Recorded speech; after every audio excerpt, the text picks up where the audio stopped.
Sahabat Rema yang saling mengasihi dalam Kristus, hari ini Senin 27 Februari tahun 2023. Saya mengajak Anda untuk merenungkan bacaan Injil Matius 25 ayat 31 sampai dengan 46.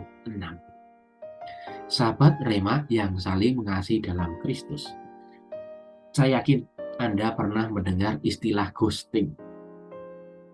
Dari bahasa asing, bahasa Inggris ghost, artinya hantu.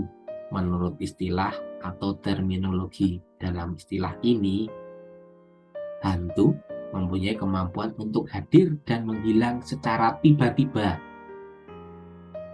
Oleh karena itu dipakai istilah ghosting. Misalnya di kalangan anak muda menggunakan istilah ghosting untuk mengatakan ketika cowok atau ceweknya, pacarnya menghilang secara tiba-tiba, tahu-tahu berada di luar jangkauan kita atau berada di luar peredaran kita.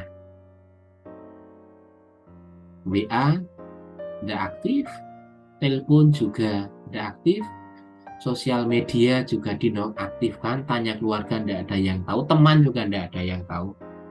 Padahal loh ya, di luar kota sekarang ini, di luar pulau, bahkan di luar negeri, kita bisa berkomunikasi dengan lebih leluasa. Bagi mereka mungkin menghilang dari dunia kita, itu istilahnya menghilang dari dunia kita. Sebelumnya tidak begitu, mereka tidak menghilang. Bagi kita, mereka masih ada. Oleh karena itu kita mempunyai perhatian, mempunyai kekhawatiran. Kita bertanya, kemana dia? Bagi kita, dia masih ada di dalam dunia kita. Tapi orang-orang yang melakukan ghosting ini berusaha supaya kita jangan sampai berada di dalam dunianya. Dia masih berada di dalam dunia kita, tapi mereka menghindar supaya dunianya itu tidak tercampuri oleh dunia kita. Namanya ghosting. Kita melalaikan orang lain. Sebenarnya tidak melalaikan, karena di dalam doa tobat dikatakan saya telah berdosa dengan pikiran, perkataan, perbuatan, dan kelalaian. Sebenarnya bukan kelalaian, ini sengaja ya, karena boleh saya katakan menghubungi orang dari luar negeri pun bisa kalau kita mempunyai kontaknya. Bukan kelalaian, tapi kesengajaan. Dan orang-orang yang melakukan ghosting ini mempunyai tendensi menganggap orang lain sebagai objek ya. Ketika saya merasa butuh, saya cari. Ketika saya merasa orang ini bermanfaat, ya masuk dunia saya. Kalau tidak, mohon keluar dari dunia saya. Oleh karena itu, mereka yang ghosting itu menganggap orang lain sebagai penunjang dari tujuan saya atau sebagai objek dari cara saya. Sahabat Rema yang saling mengasihi dalam Kristus, bacaan hari ini mengajak kita untuk beriman, merasakan, dan bertindak seperti diajarkan oleh Tuhan Yesus.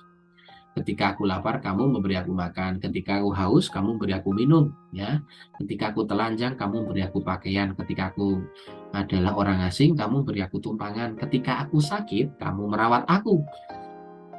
Ketika aku di dalam penjara, kamu membesuk atau mengunjungi aku. Yesus mengajak kita untuk tidak ghosting, untuk tidak buta atau membutakan diri terhadap dunia orang lain. Ya, karena Tuhan Yesus sendiri berjanji kepada kita memberikan upah atau memberikan karunia yang lebih besar ketika kita mengikuti ajarannya. Ya, dikatakan, aku berkata kepadamu bahwa sesungguhnya apa yang kamu lakukan terhadap orang yang paling hina ini, sesungguhnya kamu melakukannya untuk aku.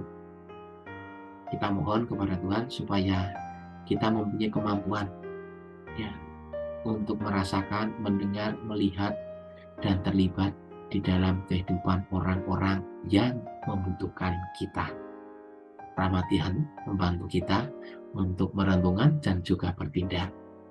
Berkat Tuhan Allah yang Maha Kuasa senantiasa mendampingi saudara-saudari semuanya dalam hidup, pekerjaan, studi, atau keluarga Anda semuanya, dalam nama Bapa dan Putra dan Roh Kudus. Amin. Berkah dalam.